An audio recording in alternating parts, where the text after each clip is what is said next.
Hello, welcome to another video. Today we are talking about the 7 ways to become a more disciplined writer in 2026.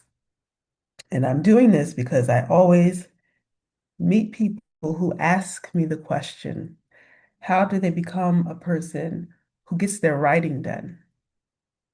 To be honest, there's a lot of different ways to be able to answer that question depending upon where you are in your life.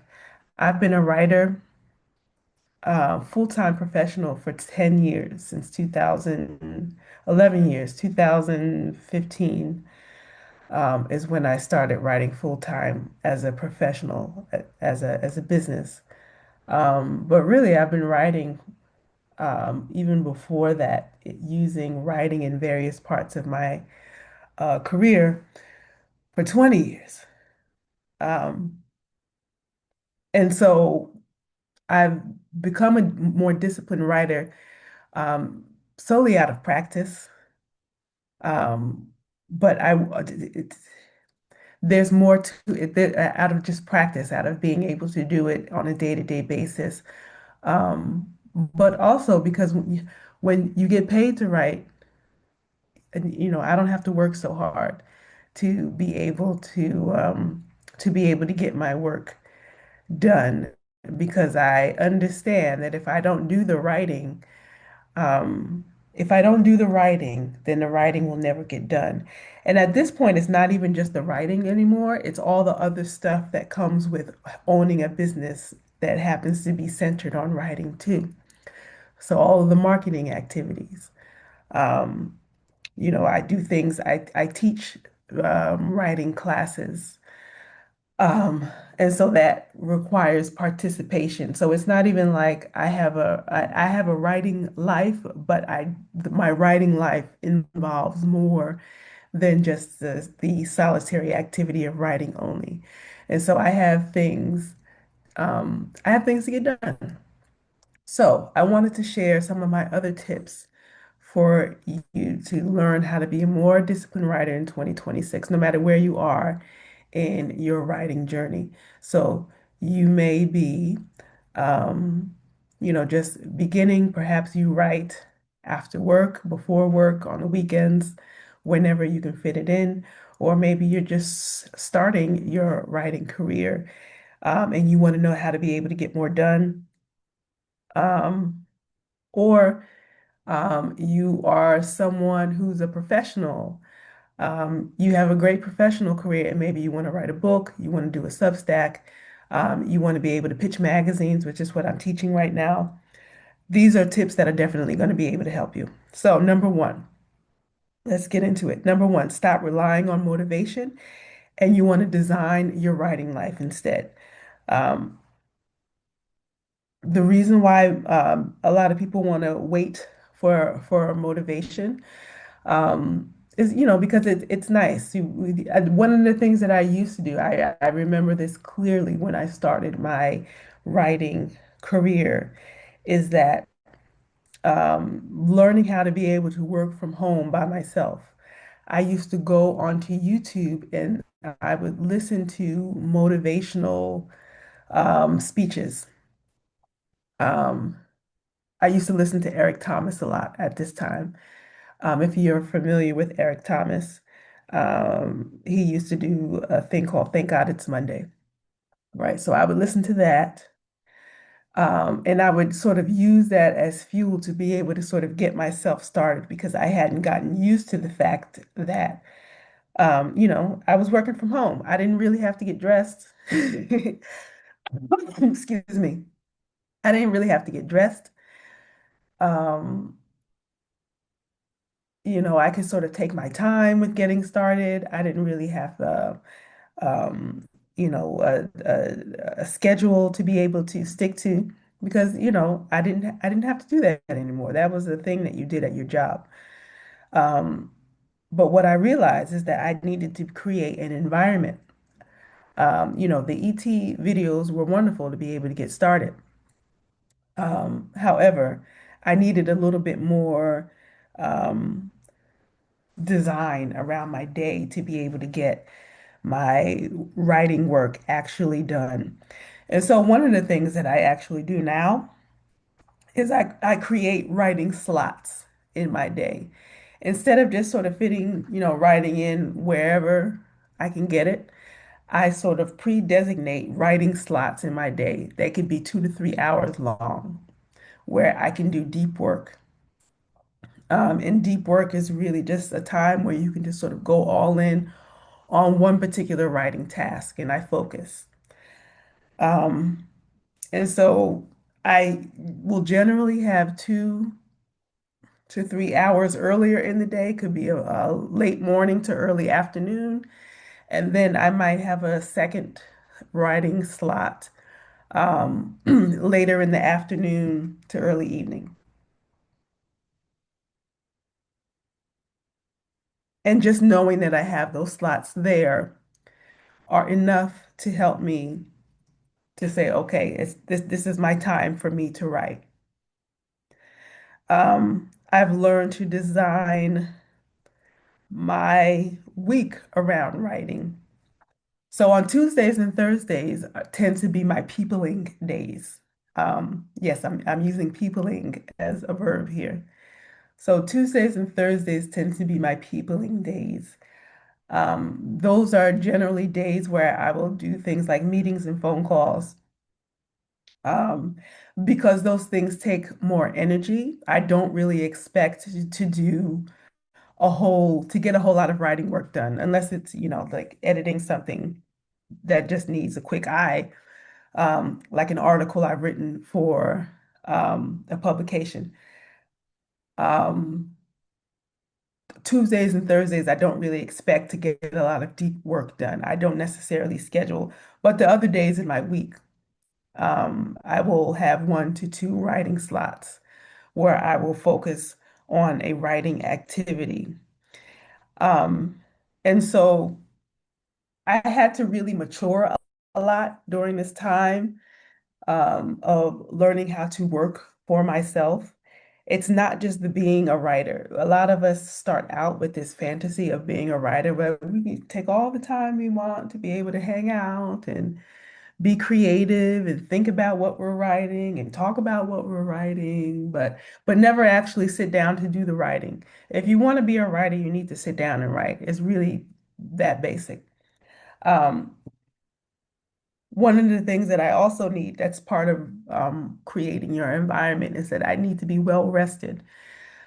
So if I feel like I need a nap, if I feel like I haven't gotten my 8 to 9 hours of sleep, then that definitely I need to have that. I don't push myself through a writing session and I'm half falling asleep and can't keep thoughts together.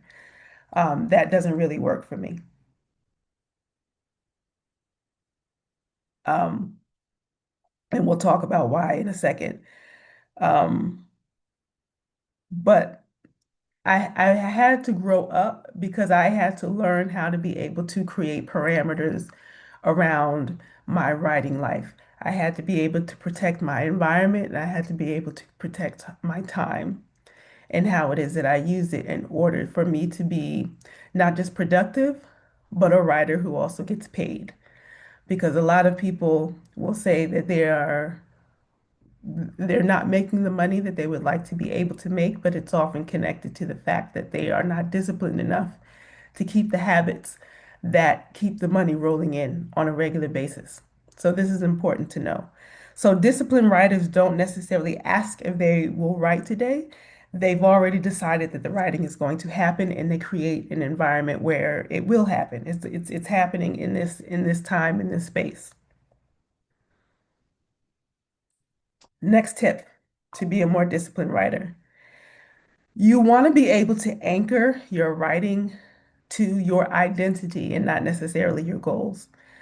Reason being, I'll say that again. You want to be able to anchor your writing to your identity and not necessarily your goals. The reason being is that your goals often expire while your identity compounds. You grow in identity while once you complete a goal or you decide that a goal is no longer what it is that you're going after, it'll just disappear. whereas your identity sort of compounds. You know, you become this person, and then you grow into that, and then you grow into the next version of yourself, and you just keep becoming bigger and wider in your identity. So you want to be able to say, I'm the kind of person who writes. Specifically, what I used to say before I became a full-time writer was, I'm the type of person who writes from various locations around the world. What I didn't say was, oh, I want to write a book one day. I didn't say that. I would always say, I'm the kind of person I'm the kind of person who gets paid to write from around the world. And I have done it and, am doing that. I'm currently living in Mexico, and I've been excuse me, living my global writer abroad life since July of 2018. So 7.5 years now. Um, and I don't know, I can't remember if I've even shared this story. I probably have somewhere on this channel. I can't remember where. But one of the things that I used to do when I lived in Florida, Orlando to be exact, one of the things that I used to do is I would take the bus to the airport. I had always wanted to be able to travel, to go places, to be able to write, but never could find enough money. I was still struggling trying to figure out how to be a full-time writer. I would maybe once or twice a month, I would go to the airport, the international airport in Orlando, and I would go to one of the sections of the airport that actually had a lounge area, just in the general walking area. It's a very nice airport. And in that general lounge area, they had leather seats. They had leather seats with outlets, and so I would bring my computer. I would sit with the computer in my lap, and it was very comfortable. It had leather seats with like arm rests on both sides for both arms. And I would plug in my computer and I could sit there and I can work for as long as I wanted to. And so I would look for clients. I would write blog posts for companies. And all the while, of course, you're at an airport. When you're at the airport, you're listening to boarding calls. So in this particular part of the airport was where a lot of the Latin American countries were boarding from. So I would hear people saying, boarding from Mexico, Nicaragua, Argentina, all these different places, right? And so that was good for me to be able to hear.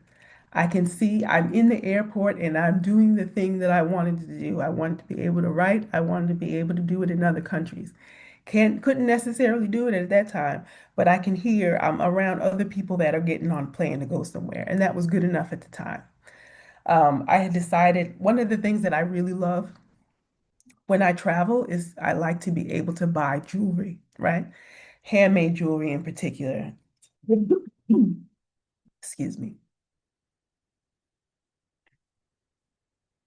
And so there was a particular jewelry store from a person who would collect jewelry buy jewelry from around the world during their travels, and sold it at the airport. And so there was one particular day I went in there, I had a couple extra dollars, and I found an earring set that was handmade, some sort of natural material. I don't even know what it was called. But it was certainly it was my thing. It was a thing that I loved, and I think probably spent no more than $5 on this pair of earrings. They were having a sale, and so I bought the earrings. They had, how sometimes things are made from like women's groups in different countries, and they'll put a little tag on it to say what country it came from. I believe it came from Nicaragua, and it was some sort of a natural material that came from some sort of a tree, and it was like dyed with vegetable dye. And they had shaped it into like these little hoop earrings. And they were cute. I love them. Um, and I bought those for $5. And that felt like I had taken a trip somewhere for the day. And so in my mind, I had taken a trip. I, got hungry, of course, during the day. And so there was a little spot in the area where there was a little spot in the area where they would do food.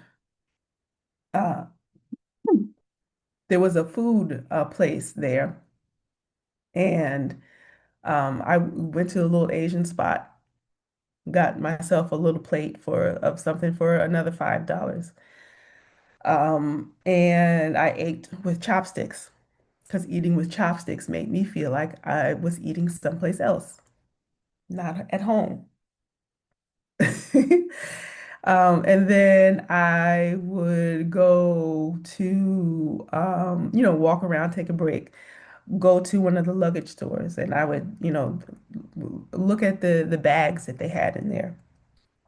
Didn't have a dollar to buy a bag at all, but I would look at the Toomey bags.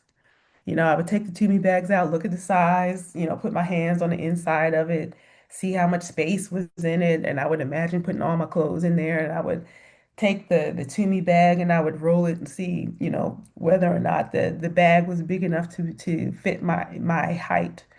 Um, whether the handle on it was long enough for me to be able to carry, whether it was comfortable.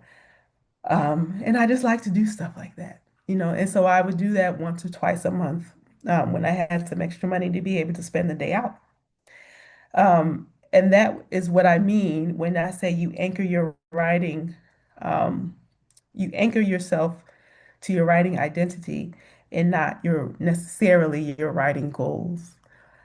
Because who you are becoming is compounding versus your goals can sometimes expire. So there's been all sorts of projects that I have either completed or have just put to the side just because it just wasn't the time to be able to do it. And so if you are attaching yourself to your goals only and you don't hit the goals, you start to feel disappointed in yourself and you start to say, it's not necessarily um, a goal that's going to ever happen for you. So my point here is that disciplined writers don't necessarily wait to feel like writers. They write until it becomes who they are. I created an environment, once again, me taking those day trips to the airport. I created the environment that I wanted to be able to create in which I became a paid writer. Number three, this is how you will become a more disciplined writer in 2026. You want to be able to choose a primary writing lane during a specific period of time. One of the things that I really love, if you haven't read the book, it's called like what is it called? The 12-week year? 12-week year. It's pretty popular.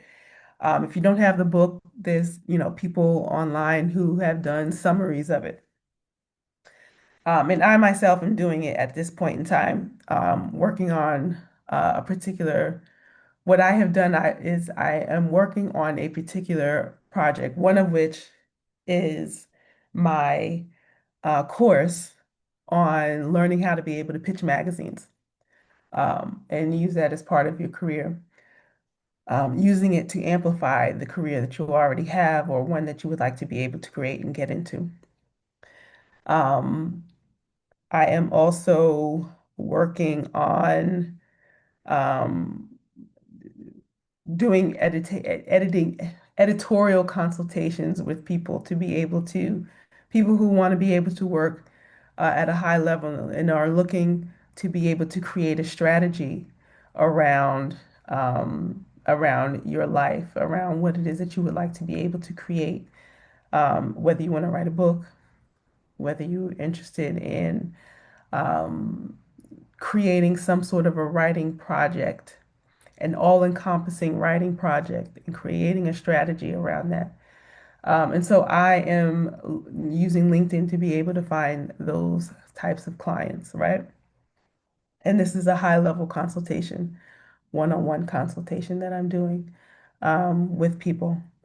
And so what I'm saying here is using the 12-week model, I am thinking about taking this 12 weeks in the first part of 2026, where I have decided that rather than wait until the end of the year and say, oh, I'm just going to have this particular book done, and then, halfway through the year, you haven't done it, and then you get to the end of the year and you still haven't done it for a lot of reasons.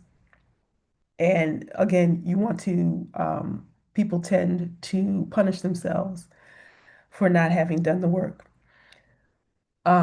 When you compress your year into 12 weeks, what happens is um, you end up giving yourself sort of like a positive peer pressure to be able to minimize your goals into doing one to two very specific things. And you either do it or you don't. During those 12 years, you create the environment that you need to be able to be successful. And then you go ahead and you get it done. Um, when you just sort of write, whenever you can find it, it really tends to kill momentum. You need to have some sort of pressure, good pressure, um, to be able to move towards the goals that you said you want to be able to complete. I do that with running. I haven't done it in the last probably in the last year for health purposes. But one of the things that I would do when I was running um, is I would get up and I would sign up for a race that I knew was coming up. And the reason I knew that a race was coming up was because I knew that I needed to be prepared by a particular date in order to do it, in order to complete the race. I'm not out there trying to win the race or anything. I just needed to be able to complete it. And so what I would do is I would put that on my calendar. Of course, you pay whatever the fee is to be able to get the race. And then what you start to do is you will decide what days and times you're going to get into your practice of running and walking. Same thing happens with your writing. In that 12-week period, you're going to say, by the end of 12 weeks, I'm going to decide to have this project done. There should be one big project and maybe another secondary project if you are the type of writer who can do that. But for most of the people who are probably watching this, you probably just need to have one main writing project that you want to be able to get done by the end of the 12 weeks. Um, and also, you want to think about um, seasonal focus versus lifelong identity. Seasonal focus, that really focuses on what you need to think about what season of life are you in. That also matters. Um, what season of life are you in? Are you in a season where you actually have time to put your thinking and your energy into your writing? Are you taking on caretaking for other people? Maybe you just had children or you have small children who need a lot of your time and your energy, and you don't have time to be able to um, put into your writing as you may like. Um, you need to be able to figure out what it is that you can and cannot do, and not make yourself feel bad about what you can't, about the can't, because life just works in seasons. That's just the way it is. There have been times in my life when I have served as the caretaker for other people. I'm not a mother, not a parent, but I have been a caretaker for other people. For example, I remember when my mom was in hospice. She was in hospice, I don't know, she was in hospice maybe 3, 4 months before she eventually passed away. And just that I would bring my work with me. At the time, I still had a regular job, but I was allowed to be able to bring some of my work with me when I traveled because I was traveling from DC to New Jersey in order to see her. And so I would just sort of work around the times when, my mom was resting, when she was asleep. And then when she was up, I would, talk and help her to eat. And, when she could walk, I helped her to walk until she couldn't. And so I did that part. Um, and just being able to take care of a person. But also, it's not just the physical time that you're doing, it's also the mental part. Because even when I left her, I was still in my caretaking role. When I had to go back to DC to go back to work and to school, your head is still, my head was still with my mom. And so I really learned how to be able to um, be okay with not getting as much work as I would have liked to have done because grief just sort of takes over your mind for a minute. And that's the way it is with a lot of things. Even though you have this new life, let's say for happier reasons, you have children, but there's also a sort of a mourning period of the old life that you used to have, about the amount of time that you've had um, to yourself is no longer there. And you need a moment to be able um, to mourn the fact that that time is no longer there. That the person that you were before you had children, in a sense, has died. In a sense, there's parts of you still in there, but you're not fully there completely. You're evolving into something else, and you don't really know or understand what that is. And at least from what I've heard with other people, with other mothers, that evolution happens with every child. It's not like you have one child and then you just sort of you get it, you're done. You evolve with every child, um, and so you need to be able to give yourself some grace. Um, be able to give yourself some grace. So decide what it is that you can do and be okay with that. If you can only write 1 day a week, and on that 1 day a week, you're lucky if you can get an hour done. Great for you. Great for you. You've done the thing. This is the season that you are in. And so you need to be able to decide, choose your primary writing lane and adjust to what it is that you would like to be able to do at that time. So undisciplined writers sort of chase everything. They chase everything. They're always chasing after something. And what happens when you chase stuff? You get tired. You get tired very quickly. More disciplined writers choose one thing and they decide what it is that they can do with it, and then they're on a steady pattern, steady path with it, and be fine with what that is. You get to decide what it is. Nobody else is putting any pressure on you to do anything else outside of that. Ooh, four more. Number four. Let me take a sip of water before I choke to death.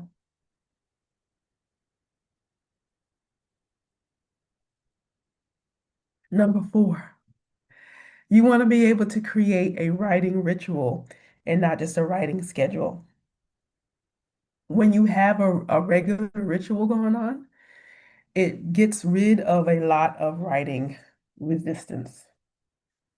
Um, and so that might be fixing yourself to work in the same location, same time. Maybe you have an opening practice. Like for myself, I need to be able to, I wish I had a more organized space, but I don't. My desk is all over the place. But I do have, my computer, my laptop is open. My laptop is open. Um, and I always have it open to the thing that I need to be able to work on when I get up the next day, right? I also have, I really love essential oils and incense. And so I get to choose which one of those, whatever mood I'm in. Like today, I needed something sweet smelling. And so I burned some cinnamon incense that I really love. So I burn that and I have cinnamon, and then I have some lavender essential oil. I don't even know if you can see it, but I have some lavender essential oil that I like to be able to use. And that helps the like smell, scent, it helps me to put myself in a place where I can focus. It helps me, lavender in particular, it helps to calm me down and make me feel um, present to where it is that I am and what it is that I'm doing. And so I enjoy that.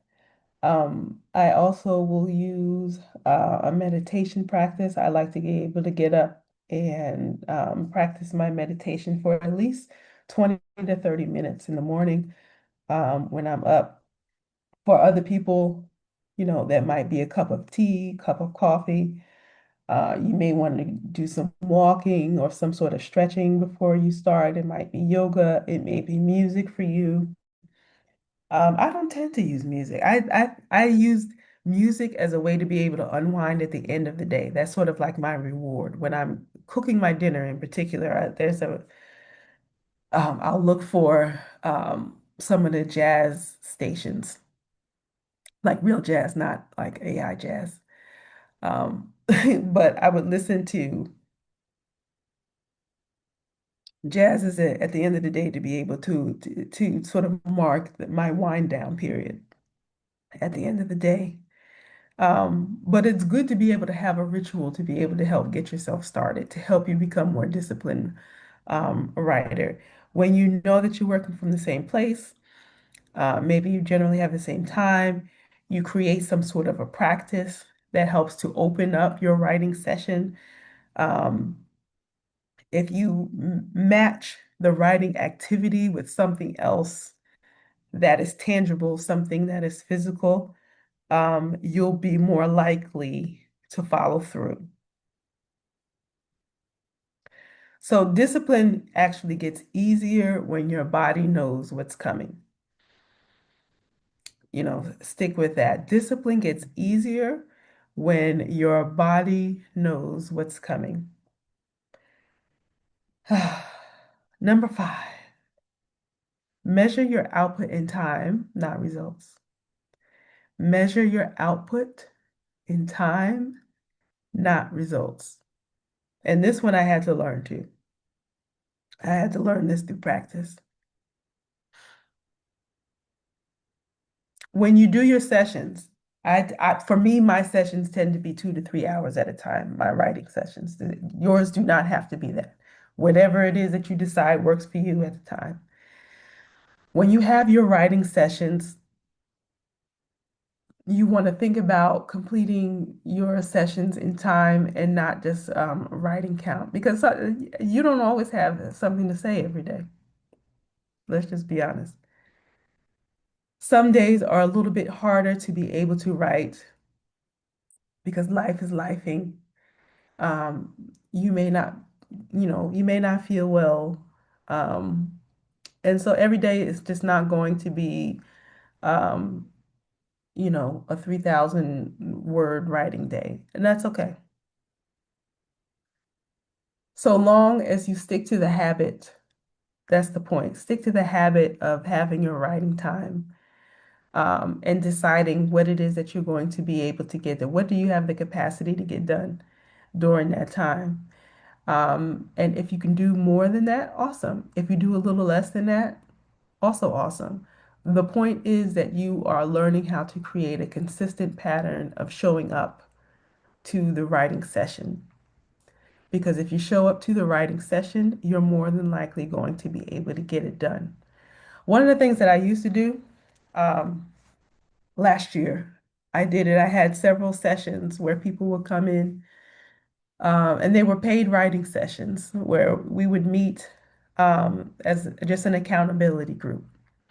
And what I would hear from all the women who participated in the accountability group is that they were like, oh, it was so easy to be able to do this when they know that they had a single time in space where they knew that they were going to show up and that other women were going to be able to show up with them. They got the work done. And that was all that they needed to do to be able to get their projects done. Um, and so that's really important to be able to hold on to.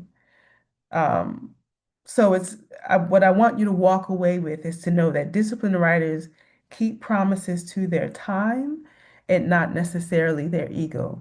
Your ego wants to fool you into thinking, oh, I'm going to sit down and I'm going to write for 6 hours because, you heard that maybe Stephen King does this. Stephen King writes for 6 hours, so now I'm going to write for 6 hours. Um, But that's not necessarily where you are in life. You may be a 30-minute sit down person. When I learned how to do meditation, at the very beginning, I could not sit down for 30 minutes to an hour to do meditation. And I always hear people who are trying to force themselves into these long-winded meditation sessions that don't make sense for them. So when I first started meditation, I literally started with a minute. That was all me and my attention span could handle was a minute of meditation. If I did the minute of meditation, I can check off my box. My meditation was done for the day. And of course, with time, over years now, I can sit for 2 hours in meditation. It's no big deal.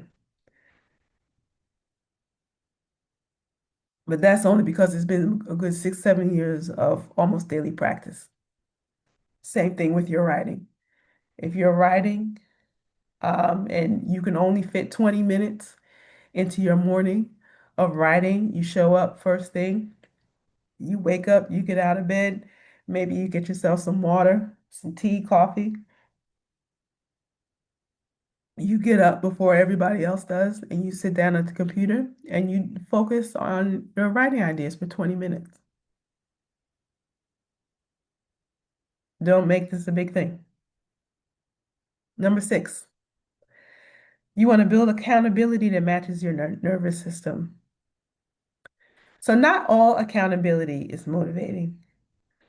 Um, So if you think about punitive accountability versus supportive structure, two totally different things. Punitive accountability, meaning that there's going to be some sort of a punishment if you don't get this thing done. Um, Instead of thinking about it that way, um, the punitive part often happens within. The punitive part often happens within. And so um, when you don't get the writing done that you said that you're going to do, um, we often go into our own head and say, God, let myself down again. I didn't do the thing that I said that I was going to do. Um, I'm so stupid. I'm not as dedicated as other people are to this goal, and there's something wrong with me. I'm a person with ADHD, or my neurodivergent brain isn't working. It doesn't work right. And you just sort of put yourself down because you didn't hit your goal. When instead, if you just think about creating the supportive structure, what do you need in your supportive structure to be able to ensure that you actually get that writing work done?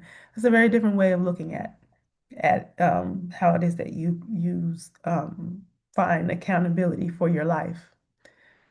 Don't punish yourself working in silos by yourself, and you're left with your brain to punish you after you don't get your work done.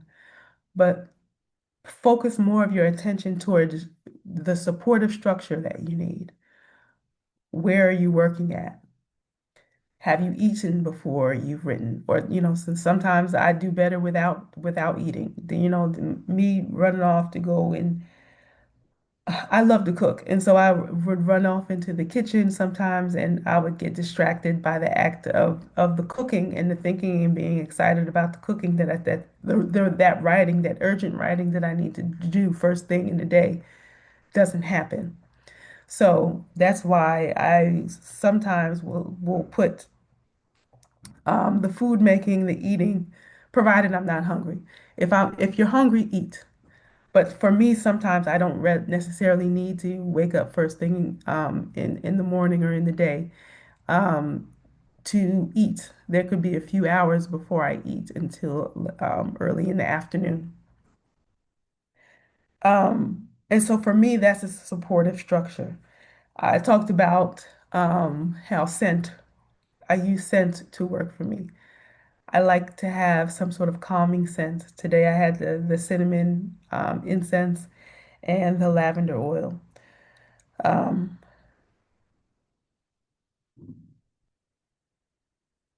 yeah, so I wanted to really just to reiterate that for you. That discipline isn't really about being hard on yourself. It's about finding a way for you to be supported. You know, our brains will trick us into believing that we are the worst human beings. We've created the greatest sin because we did not get our work done. We didn't get our writing done. Um, and you don't need to do that. It's much easier. It's much easier to be able to spend your internal energy um, training your self-talk to be good to you. Because oftentimes that self-talk that we have on the inside is the one who is treating us the worst. So number 7, you got to decide that your writing is non-negotiable. You have to decide that your writing is non-negotiable. Even when your life is messy, and there's always a season of messiness, of messiness, whether it's something that you can control or not. There's always going to be something that gets in the way.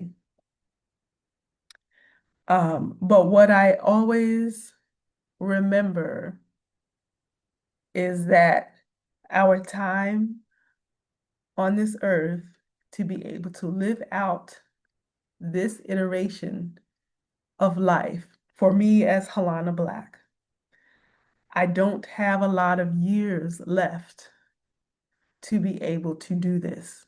It's either I'm going to do it now or it's not going to happen. I'm either going to do it now or it's not going to happen. And I don't say this to be morbid.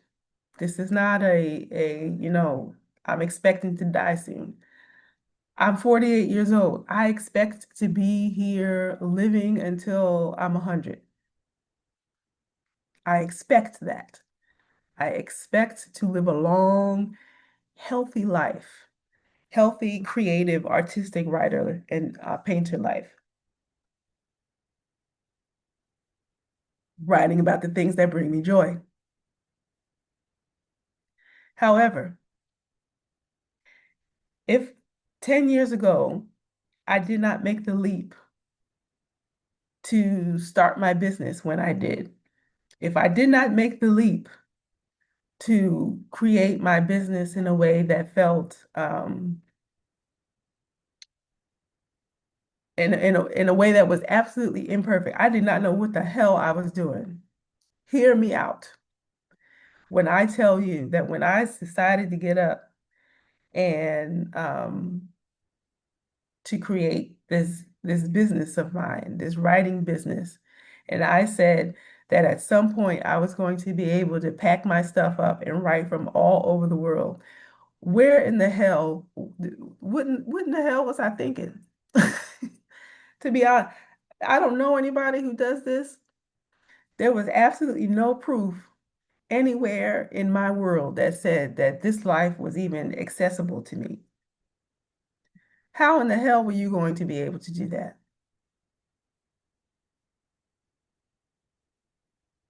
But then because I I wound up coming across a woman who did have a life like that. Her name was Uwanda Black. Some of you might be familiar with her. Unfortunately, she passed away a few years ago in her travels. But Uwanda Black, she was a writer. She's taught me a lot of the things that I knew about being able to write, being a paid writer, a well-paid writer. Um, and she's spent a good portion of her life living as a writer in Jamaica. Um, and then another portion of her life, I believe she lived in Atlanta or the Atlanta area. And I was so inspired by her. And so because she had, put her life on the internet, she had a really a blog that I really loved. She had written all these ebooks to be able to share how it is that she shared, how it is that she had gotten the life that she did. I read everything that she did, and I took it all to heart. And she was my example of how to be able to have this life that I have. Um, until I started to find other people who were doing similar things. And I started to surround myself with people who were doing the thing that I wanted to do. Because what I had before was a bunch of people telling me, oh, girl, that's not possible. That's never going to happen. What in the hell makes you think that you can, not have a job and without, health insurance and think you're just going to tote around the planet thinking somebody's going to pay you to be a writer, especially back then, because I was really quite sick. And so for me to be able to sit down and say, I'm going to quit my job.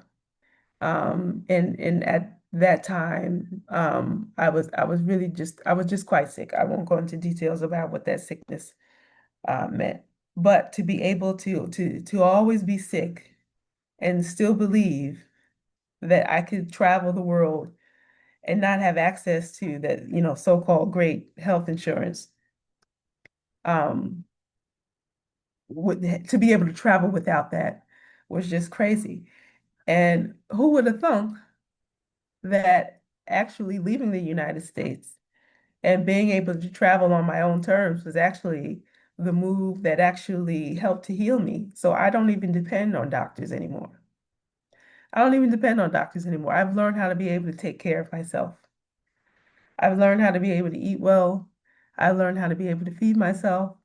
I learned how to be able to exercise and do all sorts of things. I've taken health classes so that I know how to be able to figure out whether or not things are wrong and whether or not I need intervention or not.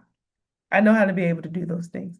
I don't have to sit and wait from for a I don't have to sit and wait for a some outside person to be able to tell me what is going on with my body. I know when I need intervention or don't, or what herbs to be able to use, who I can ask for questions, if I feel like I have something else going on, that sort of a thing. I know how to be able to take care of myself. And so I would not have that ability had I stayed in the United States, afraid to be able to leave my job because of some health insurance. And you can pay for health insurance when you go. Health, I need to do another video on this, but on being able to learn how to be able to take care of yourself as a creative person when you live in countries where healthcare is actually affordable and good.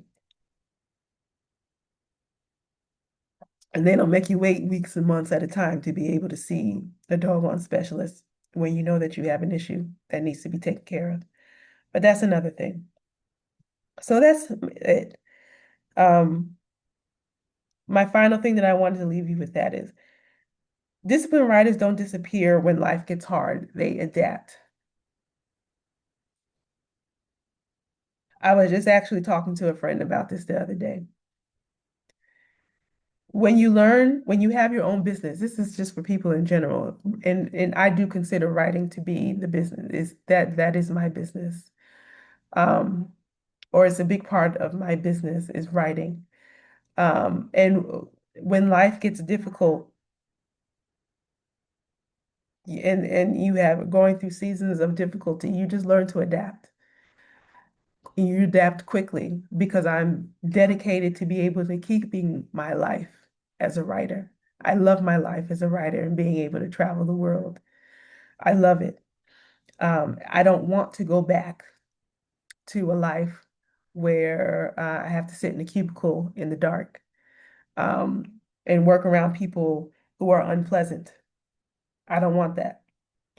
And so I do what I need to be able to do to be able to keep the lifestyle that I have and to be able to continue on this path of pursuing what it is that I want. And I just decide to be able to move forward with it. So those are the 7 ways that you can become a more disciplined writer in 2026. I really hope that this was helpful for you. If you want to stay connected to me, I'm going to put a link in the description to my link tree. I have something called 5 Successful Magazine Pitches. If you want to be a more, um, if you want to be able to create an environment where you can become um, a magazine writer, a paid magazine writer, where you can write the stories that you would like to be able to write about for some of the magazines that you have always been interested in writing for. I have written for Essence. I have written for AARP, the magazine. I've written for Business Insider. I've recently written for Parents Magazine, um, and a slew of other magazines that I have written for.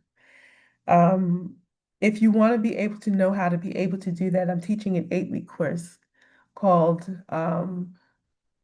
Pitching Magazines with Confidence, where I teach you everything that I know on how to be able to be a more disciplined writer, how to be able to approach your process of magazine pitching and magazine writing with more discipline, um, to be able to have pitches that editors are going to be able to love, um, and to be able to just have more fun with the process. Pitching magazines doesn't have to be that scary, but it does require a process and it requires practice. And that's why I'm teaching it over an 8-week period so that in a small group, this is going to be a small group of people, we're going to meet for 8 weeks, once a week. And, I have a topic that I'm teaching, and we'll also have some group space where we can come in and out during the week to be able to talk about what are some of the things that we're not understanding, to be able to share pitches with one another, to be able to get feedback. So this is a highly participatory course. This is not me, um, just throwing up a pre-made course and, everybody's on their own. I'm actually in the course. I'm supporting everyone. I'm reading whatever it is that you want feedback on. I'm reading it. I'm going to give you real feedback on everything that you decide that you want to be able to share with me. Plus, you also have the feedback from the group, our small group that we're working with. All right, so if you want that information is in the link tree, the first hyperlink in the description box below. Um, and I also have 5 successful magazine pitches. If you're interested in knowing how it is that what does a magazine pitch actually look like? I have 5 successful magazine pitches that I can send you for free. And it's the 5 successful magazine pitches, and then right next to it, you have a link to the actual published article so that you can see what the pitch looks like versus what the actual magazine article looks like after it gets published online. All right. Again, my name is Helena Black. I'm an editorial consultant at your service, and I will see you again tomorrow for tomorrow's video. Have a great day.